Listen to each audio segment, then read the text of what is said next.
Assalamualaikum warahmatullahi wabarakatuh. Ketemu lagi dengan video edukasi. Subscribe, jangan lupa.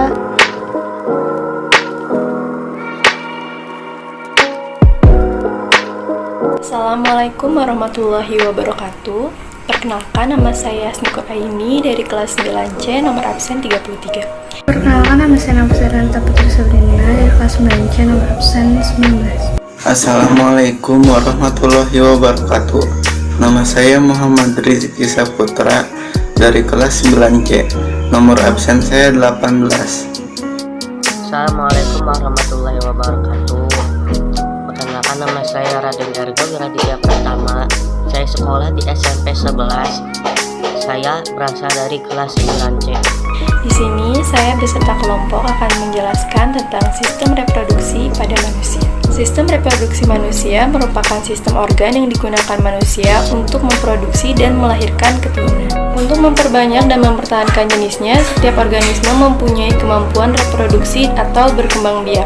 Setelah menjelaskan pengertian sistem reproduksi manusia, saya beserta kelompok akan menjelaskan sistem reproduksi pria dan wanita, proses fertilisasi atau pembuahan, pertumbuhan dan perkembangan embrio, tahapan pertumbuhan dan perkembangan manusia, siklus haid, ejakulasi, kelainan dan penyakit pada sistem reproduksi manusia, dan kesehatan organ reproduksi. Sistem reproduksi pria. Sistem reproduksi pria berfungsi untuk menghasilkan sel kelamin jantan yang disebut sperma. Sistem reproduksi pria terdiri atas kelenjar-kelenjar dan saluran-saluran untuk mengeluarkan sperma.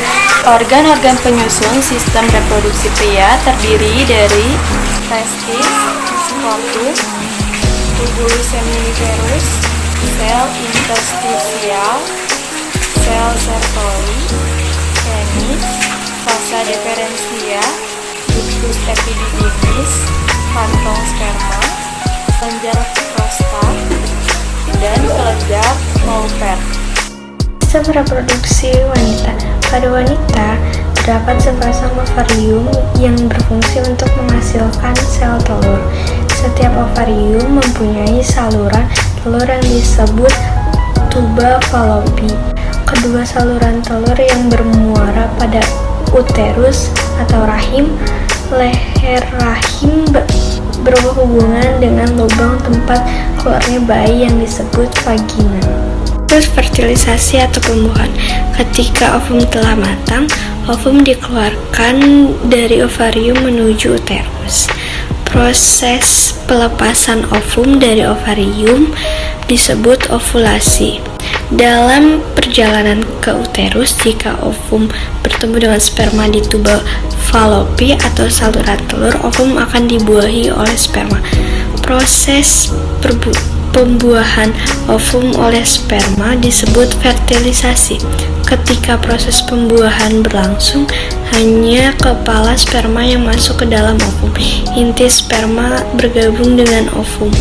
Jika telah ada satu sperma yang masuk ke dalam ovum, sperma lain tidak dapat menembus membran ovum. Pertumbuhan dan perkembangan embrio. Hasil pembuahan ovum oleh sperma disebut zigot. Selama pergerakannya menuju uterus, zigot membelah terus-menerus secara mitosis membentuk sel yang disebut embrio. Perubahan zigot menjadi embrio dan pergerakannya menuju uterus membutuhkan waktu sekitar 5 hari. Pada hari kelima, embrio telah sampai di uterus. Pada hari ke-7, embrio menempel pada dinding uterus. Setelah hari ke-12, terbentuklah lapisan luar ectodermis dan lapisan dalam endodermis pada embrio. Kemudian terbentuk lagi lapisan tengah yang disebut mesodermis. Pada minggu ke-8, struktur umum tubuh dewasa telah mulai terbentuk dan plasenta juga telah terbentuk.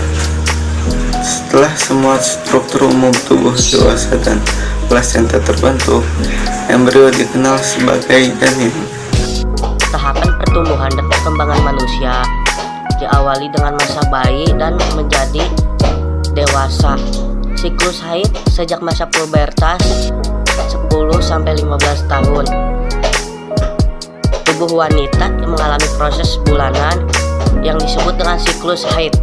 Perubahan tingkat hormon mempertebal jaringan endometrium atau rahim dan memperbanyak darah yang akan jadi zat makanan bagi telur yang dibuahi. Ejakulasi. Pada alat reproduksi pria, spermatogonia akan matang menjadi spermatid. Spermatid matang menjadi spermatozoa, atau yang biasa disebut juga dengan sperma. Proses ini pertama kali terjadi di masa pubertas pada 12 tahun hingga 16 tahun. Sel sperma dapat bergerak kayak DNA dan memiliki bagian kepala yang sebagian besar dibentuk dari bahan kromosom. Sperma akan dikeluarkan dari tubuh pada saat ejakulasi. Ejakulasi adalah pengeluaran semen dari uretra.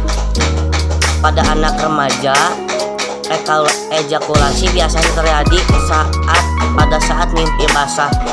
Cairan yang diejakulasi adalah semen, yaitu cairan yang mengandung sperma.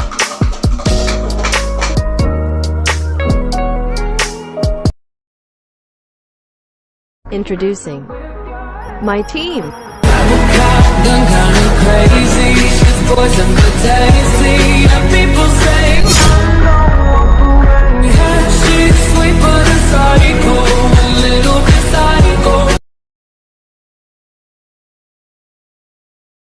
Organ penyusun yang pertama yaitu testis, berfungsi untuk menghasilkan sel sperma dan hormon reproduksi.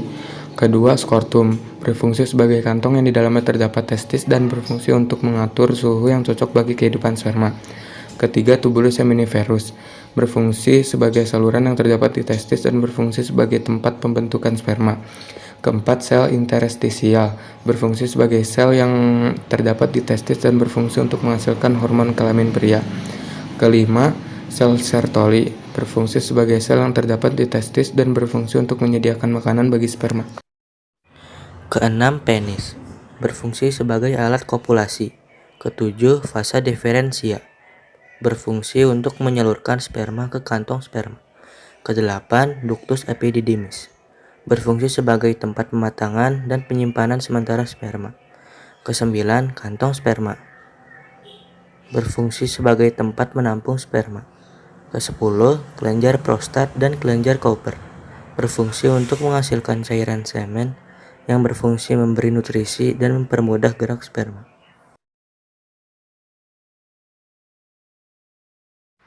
Pada wanita, terdapat sepasang ovarium yang berfungsi untuk menghasilkan ovum atau sel telur.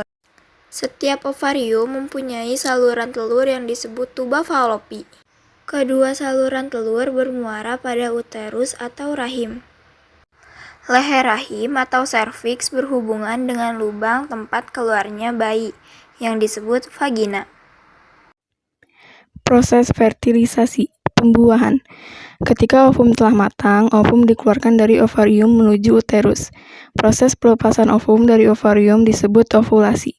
Dalam perjalanannya ke uterus, jika ovum bertemu dengan sperma di tuba falopi, saluran telur, ovum akan dibuahi oleh sperma. Proses pembuahan ovum oleh sperma disebut fertilisasi. Ketika proses pembuahan berlangsung, hanya kepala sperma yang masuk ke dalam ovum.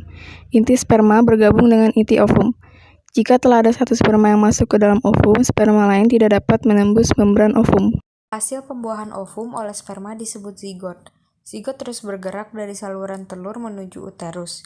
Selama pergerakannya menuju uterus, zigot membelah terus-menerus secara mitosis membentuk kumpulan sel yang disebut embrio. Perubahan zigot menjadi embrio dan pergerakannya menuju uterus membutuhkan waktu sekitar 5 hari. Pada hari kelima, embrio telah sampai di uterus. Pada hari ketujuh, embrio menempel pada dinding uterus. Cara menjaga kesehatan organ reproduksi. Yang pertama, menjaga kebersihan organ reproduksi bagian luar.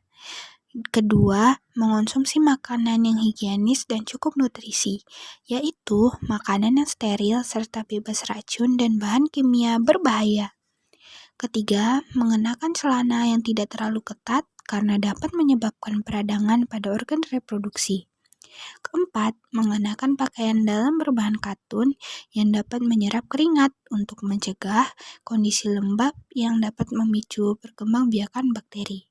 Kelima, tidak melakukan hubungan seks bebas karena dapat beresiko tinggi terkena penyakit kelamin yang berbahaya, seperti AIDS dan sifilis. Terima kasih. Wassalamualaikum warahmatullahi wabarakatuh.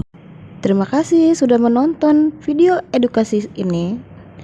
Jangan lupa di-subscribe, nyalakan lonceng notifikasinya, ting tong, di-like, subscribe, and comment. Terima kasih. Wassalamualaikum warahmatullahi wabarakatuh.